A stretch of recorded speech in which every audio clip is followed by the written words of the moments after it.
Salut les amis, c'est Laurent. Aujourd'hui, je te retrouve pour l'analyse de 3 projets sur une nouvelle plateforme, Homunity. C'est la première fois que j'analyse des projets sur cette plateforme et que je le mets sur YouTube, donc. Et je voulais te montrer un petit peu mon bilan sur cette plateforme. J'ai investi pour l'instant que sur un projet. Il y a un petit moment, tu vois, ce projet a été remboursé en 2021. Tout s'est bien passé. J'ai récupéré le capital et les intérêts. Alors, Homunity, je voulais en parler pour 2 raisons. Déjà parce que c'est quand même une plateforme assez connue. Ça, c'est le premier point, mais surtout également parce qu'il y a un petit point particulier avec cette plateforme, c'est qu'elle a un partenariat avec Boursorama. Alors, tu ne le sais peut-être pas et tu vas te dire, mais Boursorama, qu'est-ce qu'ils font avec eux? Tout simplement que tu peux investir dans des projets Homunity via l'enveloppe du PEA-PME sur Boursorama. Donc, c'est un partenariat direct. Sinon, tu peux investir par la plateforme Homunity, mais l'avantage de passer par une enveloppe du PEA-PME, moi, je ne l'ai pas fait aujourd'hui. J'ai un PEA, j'investis là-dedans, donc je connais les enveloppes. Mais d'investir en crowdfunding immobilier via une enveloppe de PEA-PME, ça te permet en fait d'éviter la fiscalité. C'est-à-dire que si tu investis 1 000 € à 10%, sur un an, au bout d'un an, tu vas toucher 100 €. Sur ces 100 €, en fait, tu ne vas pas payer de flat tax. Tu ne vas rien payer si tu restes dans l'enveloppe du PEA. Et déjà, si ton PEA-PME en fait est mature, s'il a 5 ans, donc là, ça sera 0 impôt, ça c'est sûr. Et après, si tu veux retirer ton argent, tu vas payer que les prélèvements sociaux, 17,2%. Et donc, c'est pas grand-chose par rapport aux 30%. Enfin, c'est la moitié. Donc, tu gagnes quand même les 12,8%. Mais l'autre avantage, c'est que si tu gardes ton argent et tes intérêts dans l'enveloppe du PEA et que tu refais des investissements dans de PEA-PME, tu vas en fait pouvoir réinvestir tes intérêts à 100%. Sans fiscalité, sans frottement, c'est-à-dire que si tu touches 100 € sur 1 000 € au bout d'un an, mais écoute, tu réinvestis 100 € directement, sans impôts, sans prélèvements sociaux, et ça, c'est un bel avantage. Donc, j'en reparlerai prochainement. J'ai un PEA-PME qui est mature, je vais sûrement le ramener chez Boursorama pour investir prochainement dans un projet. Probablement pas dans cela parce que je vais être un petit peu court, néanmoins, ça n'empêche qu'on va aujourd'hui analyser ces 3 projets, et puis on va regarder un petit peu comment c'est présenté sur cette plateforme et si ces projets sont intéressants. Donc on y go et on va commencer. Alors je vais ouvrir les PDF comme toujours. Alors le PDF, il est là. Voilà, on va commencer par ce premier projet qui se passe à Strasbourg. C'est le Mésange. Donc la collecte, c'est 4 517 000 €. Le taux d'intérêt annuel, 10,5%. Donc ça, c'est intermédiaire. Je le note généralement en 2 étoiles. Parce que il y a des projets, il y a des plateformes qui proposent des projets à 11% et plus. On est au-dessus quand même de 10%, donc c'est pas mal. Durée prévisionnelle, 24 mois. Et là, le type de financement, donc refinancement de projet, moi je suis un petit peu vigilant là-dessus parce que le problème c'est qu'on intervient en fait en milieu de projet, c'est-à-dire que le projet a déjà commencé et on va intervenir au milieu et c'est toujours un petit peu délicat de se positionner là-dessus et d'avoir un bon point de vue. Néanmoins, sur celui-ci, tu vas voir, c'est quand même assez clair. Donc, c'est un projet de marchand de biens et on va regarder ça. Donc, c'est la première fois que cet opérateur va travailler avec Homunity et le projet, c'est l'exploitation d'un immeuble de 423 mètres carrés au sein du centre-ville de Strasbourg. Donc, tu verras, l'emplacement, il est vraiment premium. L'immeuble est composé de 8 appartements pour une surface privative de 292 mètres carrés et tu as en fait en bas un restaurant sur 130 mètres carrés. Et donc ce projet est un petit peu particulier parce que là, ils vont vouloir en fait utiliser les 8 appartements, donc 6 appartements de pièces et 2 appartements de type studio en location meublée touristique. Donc aujourd'hui, voilà, ça c'est intéressant à date, c'est-à-dire que le projet est globalement terminé, c'est-à-dire qu'ils ont acheté le bien, ils ont fait les travaux, on va regarder le bilan financier par la suite, mais le taux d'occupation d'actifs, en fait, est de 100%, donc ça veut dire que c'est déjà loué dans la globalité. Donc là, on intervient, nous, via Homunity, si tu as envie d'investir sur ce projet-là, dans le cadre du refinancement, en fait, pour la société. Donc on va descendre un petit peu. Donc c'est une boîte, même si c'est la première fois qu'ils travaillent avec Homunity, qui a un bel historique depuis 2005, le groupe dispose d'un patrimoine valorisé à environ 125 millions d'euros, donc c'est vraiment une boîte assez structurée et stable, a priori, vu qu'elle existe quasiment depuis 20 ans. 17,3 millions de chiffre d'affaires consolidé en 2022, loan to value 51%, donc ça c'est relativement correct. Et on va regarder directement le projet. Alors localisation à Strasbourg, d'ailleurs j'étais surpris, je croyais que Strasbourg c'était plus petit, 8e ville de France, 846 000 habitants. Moi, j'habite à Bordeaux, donc Bordeaux doit être vers la 6e ville, je crois. Donc, une ville attractive. Et le projet, donc comme je te l'ai dit, on va descendre un petit peu. Donc, il se situe à l'adresse 12 rue de la Mésange. 423 mètres carrés. On va regarder ça sur la carte. Si je la trouve, elle est là. Donc, voilà, donc c'est ce bien ici. Donc tu vois, c'est vraiment un emplacement premium. On est au centre-ville de Strasbourg.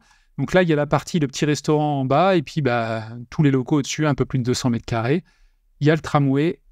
Donc c'est vraiment en plein cœur de Strasbourg. Donc la demande locative, et notamment location courte durée, va être probablement forte. Donc, je vais revenir sur la plaquette et on va continuer l'analyse. Donc, post-acquisition, des travaux de réfection ont été entrepris afin de réhabiliter entièrement l'actif. Donc, c'est ce qu'ils ont fait, ce qu'on a évoqué tout à l'heure. Et donc, aujourd'hui, à date, le taux d'occupation de l'actif est de 100%. Donc, tout est loué aujourd'hui. Donc, le projet est vraiment quasiment terminé. Et donc, la sortie de l'opération, en fait, donc, la société est passée initialement à l'achat du foncier par un crédit bancaire. Là, donc, il cherche à faire refinancer parce que son opération de marchand de biens, globalement, elle est terminée. Donc, il cherche à refaire financer ce projet-là pour une durée de 2 ans afin d'essayer de revendre par la suite le bien, donc clé en main, rénové à 100%. Donc, on va descendre encore, on va regarder la situation. Donc, on a vu la localisation. Voilà, il y a le tramway qui passe ici, le cadastre, les photos du bien actuel. Donc, comme tu vois, c'est prêt pour la location courte durée. Tout est rénové.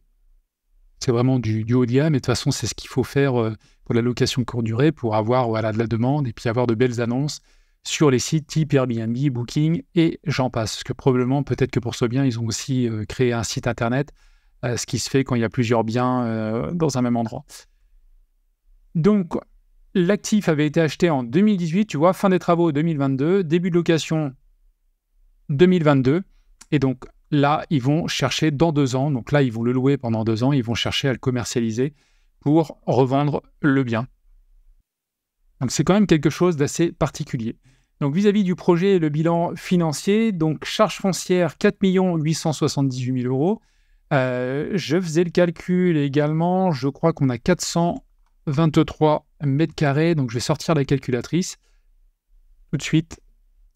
Donc, si tu prends 4 878 000, c'est énorme en coût d'achat, je trouve, divisé par 423 euros, on est à 11 500 euros du mètre carré globalement. Et si je retourne, je crois que j'ai ouvert Meilleur Agent sur la rue, on est ici pour le prix d'un appartement en fait à 6 000 euros en moyenne, 7 700 euros fourchette haute. Donc clairement, là déjà, c'est la première un peu surprise de ce projet. J'ai mis du temps à analyser cela parce que je me dis il y a une erreur dans mon calcul, etc. Maintenant, j'ai appelé d'ailleurs Homunity pour me faire confirmer certains éléments tout à l'heure. Effectivement, le prix d'achat a été plus élevé, le prix de sortie du projet est conséquent parce qu'il est en fait adapté à l'exploitation en location courte durée. Alors d'un côté, oui, c'est vrai, il n'y a pas de souci, il y aura quand même une marge là-dessus. Néanmoins, moi, j'ai déjà acheté un bien avec de la location courte durée.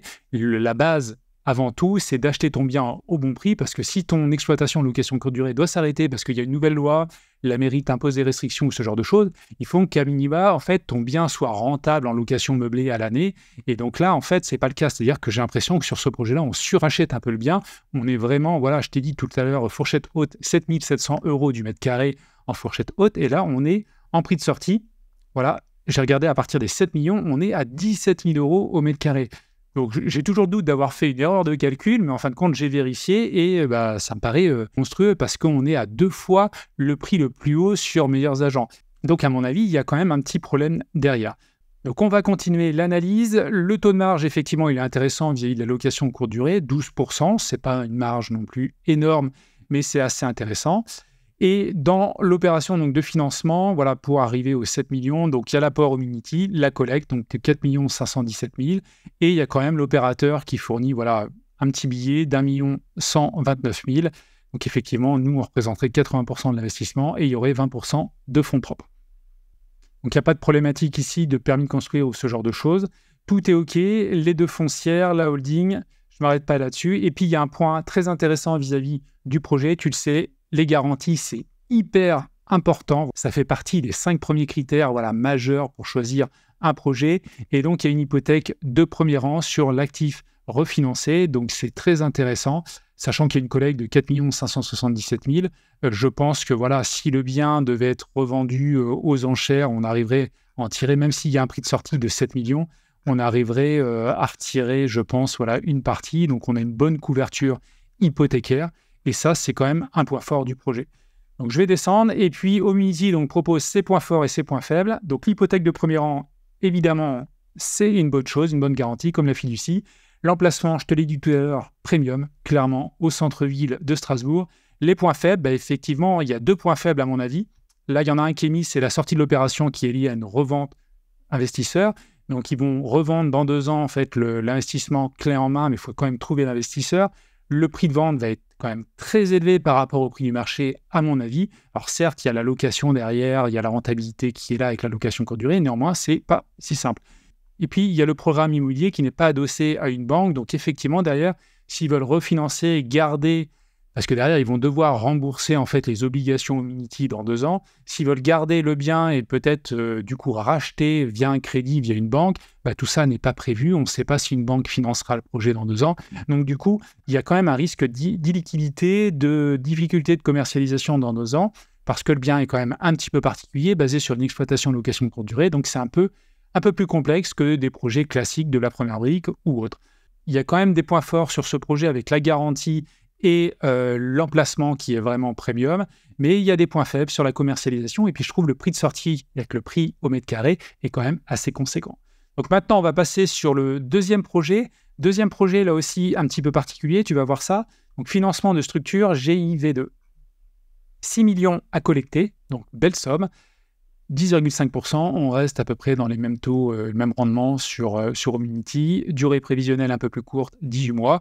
Et là, j'aime pas trop. Voilà, c'est que moi, personnellement, je suis pas sensible à ce genre de choses. Du moins, je maîtrise peut-être pas la globalité. Financement de structure, c'est pas une opération simple de marchand de biens ou de promotion immobilière. C'est un petit peu plus compliqué, tu vas le voir. Donc, promotion, je descends un petit peu. Notre intervention. Donc là, on intervient pour financer une partie des fonds propres nécessaires au développement du groupe GDG Investissement. Donc, ça veut dire qu'on ne va pas investir là dans un projet précis sur un bien immobilier comme tout à l'heure, voilà, juste avant à Strasbourg, sur un immeuble qu'on va louer. Là, on est sur l'investissement pour le développement du groupe. Donc pour moi, déjà, ça paraît très abstrait. Donc après, Homunity a déjà travaillé, a déjà accompagné cette boîte-là. C'est une boîte assez ancienne. On va regarder ça. Je crois qu'il y a un petit historique. C'est une boîte qui existe depuis 2007, donc qui a vraiment un bel historique. Et on va voir, c'est vraiment une boîte stable et puis qui génère du cash. Donc ça, c'est bien. Ils ont déjà fait beaucoup d'opérations. Je ne m'attarde pas là-dessus. Je te laisserai regarder la plaquette, mais ils ont déjà fait plein de choses. Donc ça, c'est vraiment bien. 200 millions de chiffre d'affaires prévisionnel d'ici 2024. Donc, je descends un petit peu. Et en fait, tu vois, je parcours, et je vais le parcourir rapidement, je ne vais pas trop m'arrêter, parce qu'en fait, moi, j'ai l'habitude d'analyser des projets immobiliers, de voir un bilan financier sur une opération. Mais là, en fait, toute la plaquette va décrire un petit peu la stratégie de l'entreprise, ce qu'ils ont fait, ce qu'ils veulent faire, leurs ambitions, parce que là, tu interviens vraiment sur la holding, enfin sur la boîte. Tu n'interviens pas sur un projet immobilier. Donc ça, je trouve ça dommage. Donc là, l'engagement, c'est une caution solidaire. Donc clairement, moi, c'est le genre de garantie que je n'aime pas du tout. Parce que là, ça va être compliqué. Je préfère une hypothèque de premier rang et une fiducie quand on parle d'un bien. Mais là, sur ce projet-là, c'est le refinancement du développement d'une société. Donc, c'est un peu compliqué. Donc, effectivement, c'est une caution solidaire sur la holding. Donc, la holding qui génère du cash, clairement. Mais après, derrière, on n'a pas de garantie sur le bien. Ce qui veut dire que, voilà, s'il y a un défaut, ça veut dire qu'il va falloir se retourner vers la holding. Il faut espérer qu'elle aura de la trésorerie dans 2 ans, sachant que le marché de l'immobilier est un petit peu compliqué en ce moment. Donc, c'est pas simple. C'est pas simple. Je trouve que la garantie n'est pas tip-top. Certes, la boîte paraît clairement viable vis-à-vis de son bilan. Je te laisserai regarder dans le détail toutes les slides. Je suis passé rapidement. Mais ça me paraît un petit peu borderline. Ça reste que mon avis. N'hésite pas à me donner le tien en commentaire. On va passer aux points forts et aux points faibles notés par Homunity. Donc, les points forts, effectivement, c'est une société qui a beaucoup de projets à venir dans les prochaines années et qu'en parallèle, effectivement, vis-à-vis de son historique, j'en ai déjà parlé plusieurs fois, qui est capable de générer du cash, notamment, cet immeuble qui a été vendu pour 143 millions d'euros. Donc, clairement, ils ont de la trésorerie. Mais après, il y a des points faibles aussi parce que derrière, le financement est adossé à plusieurs projets. Donc, on participe au développement de la société, donc à plein de projets différents. Et puis, il y a des risques inhérents aux opérations immobilières et notamment cette partie-là qui me paraît très importante aujourd'hui vis-à-vis de tous les projets de crowdfunding immobilier, c'est la situation économique inflationniste qui peut engendrer clairement des retards sur de nombreuses opérations. Donc, c'est un petit peu délicat. Donc, voilà un petit peu ce que je peux vous dire sur ce projet. Comme tu le vois, voilà, ça me paraît un petit peu abstrait, difficile d'avoir une vision claire. C'est pas de la pierre, voilà. Là, clairement, on ne va pas analyser un vrai projet avec une adresse, regarder le prix au mètre carré, analyser tout ça. Là, c'est vraiment croire à la société, à sa capacité de se développer à l'avenir. Et donc, si tu y crois, écoute, tu investis tout simplement. Et puis, on va passer au dernier projet. Là aussi, ça va être assez rapide. Une collecte un petit peu moins importante. Taux d'intérêt 10%, durée prévisionnelle 24 mois. Et là, on intervient encore sur du financement un petit peu particulier, financement multi-projet. Donc, ça va être quand même des financements réels sur plusieurs localités, Aix-en-Provence, Brest, Toulon, partout, sur toute la France. J'aurais préféré quand même qu'ils fassent des collectes séparées, voilà, par projet. Ça aurait été quand même plus intéressant pour investir directement dans un projet. Donc là, ils décrivent tout simplement les projets. Donc, il y en a 4. Aix-en-Provence, 2 à Aix-en-Provence, 1 à Brest et 1 à Toulon. Donc là, il y a une description des projets. Un à 827 000 € qui consiste à l'acquisition d'un ensemble immobilier composé d'un ancien cinéma et d'un ancien hôtel. Le programme Maréchal Foch, 108 000 €. Il consiste à l'acquisition d'un local commercial. Le programme Siam, 300 000 €. L'acquisition là aussi d'un local commercial. Et puis Avenue de Belge. Donc là, c'est l'acquisition d'un immeuble mitoyen qui est à usage de restaurant. Donc, comme tu le vois, c'est quand même le premier projet Anatole qui est conséquent. Et donc là, il est noté pour chacun de ces 4 programmes immobiliers, l'opérateur n'a pas encore acheté l'actif. Nous intervenons donc en financement. Donc ça, c'est bien, on intervient au début du projet par rapport au précédent. On va avancer un petit peu. C'est une société qui est ancienne, vraiment, qui est viable, qui date de 2003 et qui a vraiment une capacité à générer du cash année après année. Et moi, ce que je voulais faire, c'est directement aller au point fort, point faible évoqué par Homunity, parce qu'on ne va pas analyser chaque projet un à un. Donc, je voulais aller en bas, déjà parler des garanties. Donc là encore, on est sur une caution solidaire. Ce n'est pas la garantie la plus forte, donc c'est sur la holding. Donc effectivement, la holding, vu qu'elle a de multiples projets, elle peut s'engager derrière, effectivement, à rembourser, à nous rembourser, tout simplement rembourser les obligations si le projet se passe mal. Néanmoins, on n'aura pas la capacité, nous, de récupérer le bien et de le vendre aux enchères ou de le récupérer par une fiducie et puis récupérer notre cash. Donc c'est un petit peu plus délicat parce que la société, elle est peut-être viable aujourd'hui, mais on ne sait pas dans 2 ans, avec la crise actuelle peut-être qui se prépare ou les difficultés économiques autour du marché immobilier, on ne sait pas ce que ça donnera. Donc là, effectivement, les points forts, on mise sur le savoir-faire de cet opérateur immobilier qui a vraiment un bel historique. Et puis également, il y a des actifs de 2 programmes immobiliers qui sont situés dans des centres-villes dynamiques, donc ça, pas de souci. Par contre, le point faible, c'est effectivement, il y a un projet qui représente 50% de la levée de fonds, ou plutôt de la collecte. Et puis le financement étant adossé à plusieurs projets, les risques inhérents aux opérations immobilières sont naturellement plus importants. Donc effectivement, le fait d'être sur plusieurs projets, c'est un peu plus compliqué. J'aurais préféré une émission obligataire projet par projet, donc différentes collectes, ça aurait été sûrement plus clair et plus lisible à analyser, plutôt que de tout mettre sur une globalité. Donc, merci de ton attention, et puis écoute, n'hésite pas à cliquer ici, tu découvriras une vidéo sur la liberté financière, c'est la thématique de cette chaîne et le chemin sur lequel je me trouve, donc je te dis à tout de suite de l'autre côté si tu cliques.